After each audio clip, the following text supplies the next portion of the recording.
विशेष स्थितियां, special condition for electric flux. अभी तक हमने जो पढ़ा, क्या पढ़ा, phi E equal to E A cos theta, E A cos theta, ये हमने पढ़ा। जहाँ ई क्या है, विद्युत क्षेत्र है, और ये क्या है, एरिया है, और कॉस थीटा क्या है, एरिया वेक्टर और विद्युत क्षेत्र के बीच बना कोण। ठीक है, तो स्पेशल कंडीशन नंबर फर्स्ट है, अगर मान लिया जाए यदि विद्युत क्षेत्र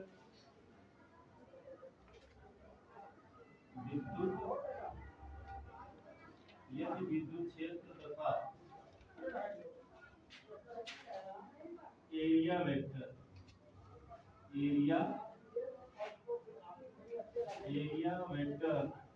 एक ही दिशा में, इसमें हो एक ही दिशा में हो, एक ही दिशा में हो,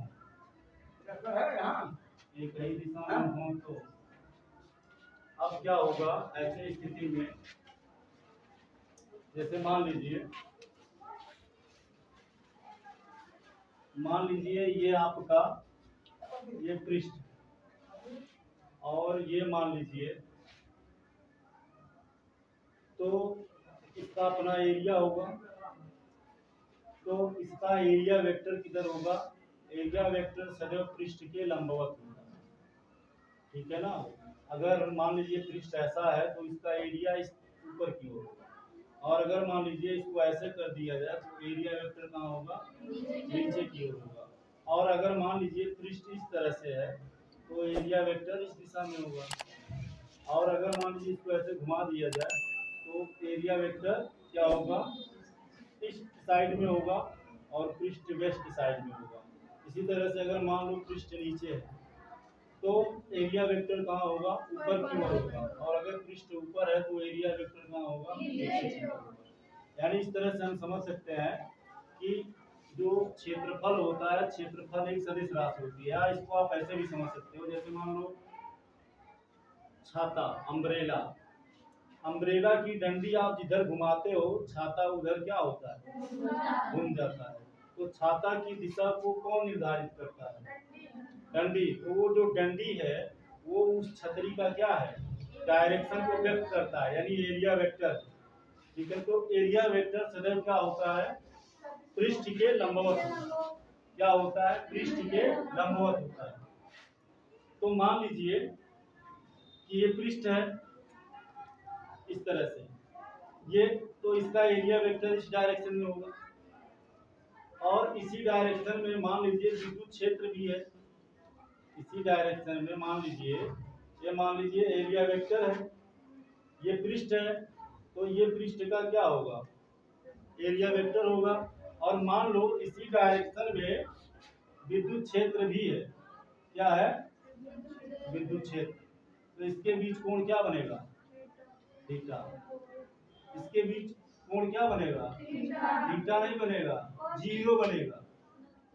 क्या बनेगा, डिग्री बन रहा है कुछ, इसके बीच में कोई कोण बन रहा है, ये संरेखीय हो गए ना। मतलब है ये पृष्ठ है तो ये इसका एरिया वेक्टर है, और इसी दिशा में विद्युत क्षेत्र भी है, तो एंगल तो तब बनेगा ना जब ये एक दूसरे को क्रॉस करेगा, या इस तरह से होगा या ऐसे होगा, तभी ना एंगल बनेगा। अब ये आपका पृष्ठ है तो ये इसका एरिया वेक्टर है, तो और ये आपका क्या है, विद्युत क्षेत्र, इस तरह से ये आपका एरिया वेक्टर, और ये आपका क्या हो गया, विद्युत क्षेत्र। तो दोनों एक ही दिशा में है ना, तो इनके बीच में कोण क्या बनेगा, जीरो बनेगा। यानी कहने का मतलब है, मान लीजिए ये एक समान विद्युत क्षेत्र है, ठीक है ना, क्या है ये, मान लीजिए एक समान विद्युत क्षेत्र है, और मान लेते हैं इसमें एक ऐसे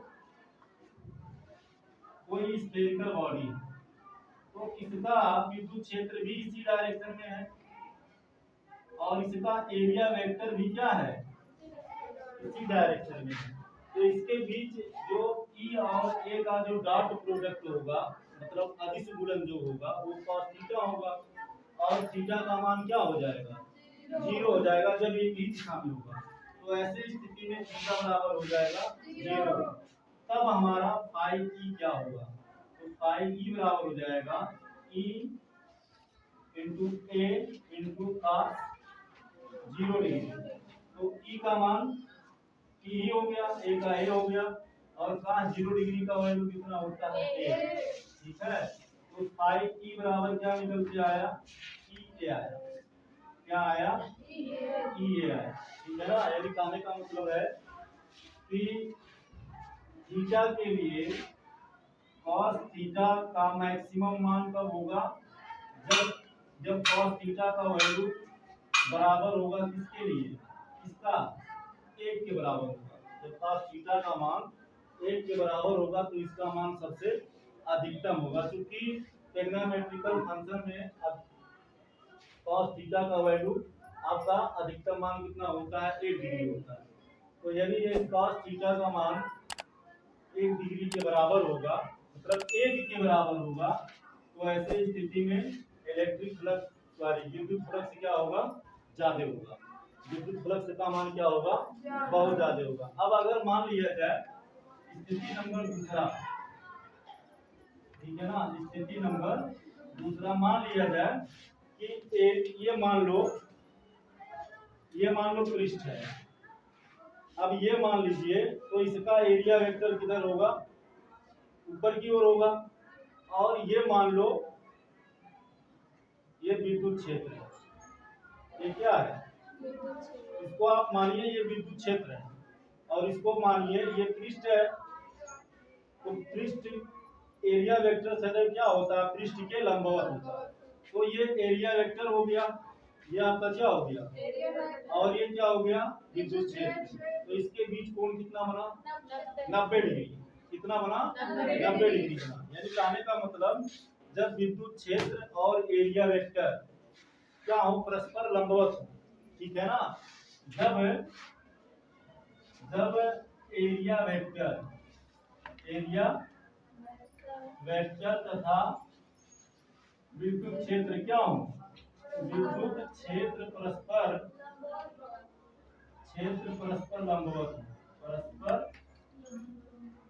परस्पर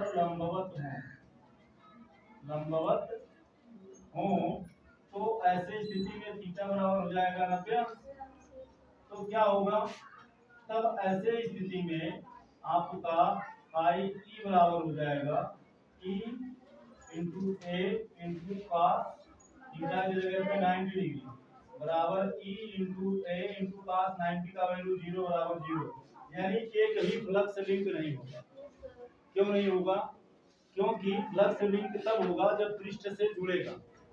अब ये पृष्ठ से जुड़ी नहीं रहा है, कैसे नहीं जुड़ रहा है, क्योंकि पृष्ठ हमारा इधर है, ये पृष्ठ है, तो इसका एरिया वेक्टर इधर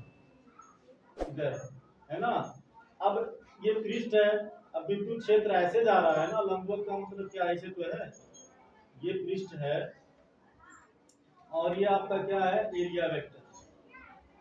और विद्युत क्षेत्र का इस डायरेक्शन में है, तभी तो 90 अंश बनेगा। तो अब देखिए ऐसे सीधे निकल जाएगा, इससे कोई फ्लक्स, इससे कोई वैद्युत बल रेखाएं लिंक हो रही हैं, ऐसे सीधे निकल जाएंगी, इससे लिंक नहीं होगी, अर्थात इसका फ्लक्स कुछ नहीं बनेगा। फ्लक्स कैसा बनेगा, अब देखो 0 यहाँ आया भी है कि नहीं आया। अब तीसरा नंबर क्या है, मान लो कि अगर मान लिया जाए थीटा का मान 90 अंश है, थीटा का मान क्या है, 90 अंश नहीं 180 अंश। क्या मान लिया जाए, 180 अंश। मतलब जैसे मान लीजिए ये आपका मान लीजिए पृष्ठ है, मान तो इसका एरिया वेक्टर इधर हो गया ऊपर की ओर, ये हो गया आपका एरिया वेक्टर और ये हो गया विद्युत क्षेत्र। तो विद्युत क्षेत्र की दिशा कहाँ है, एरिया वेक्टर का कहाँ है, ऊपर की ओर।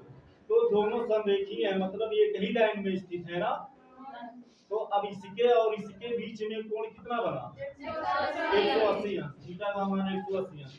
लेकिन इसको देखने से एक चीज पता चल रहा है कि जितना फ्लक्सिंग हो रहा है उतना क्या हो रहा है, अपोजिट डायरेक्शन में चला जा रहा है, मतलब माइनस में आना चाहिए, इसमें आना चाहिए माइनस में। तो लगा के देखिए, तो यहाँ फाई की बराबर क्या हो जाएगा, फाई बराबर हो जाएगा E इंटू ए इंटू कॉस थीटा की जगह पे 180 अंश।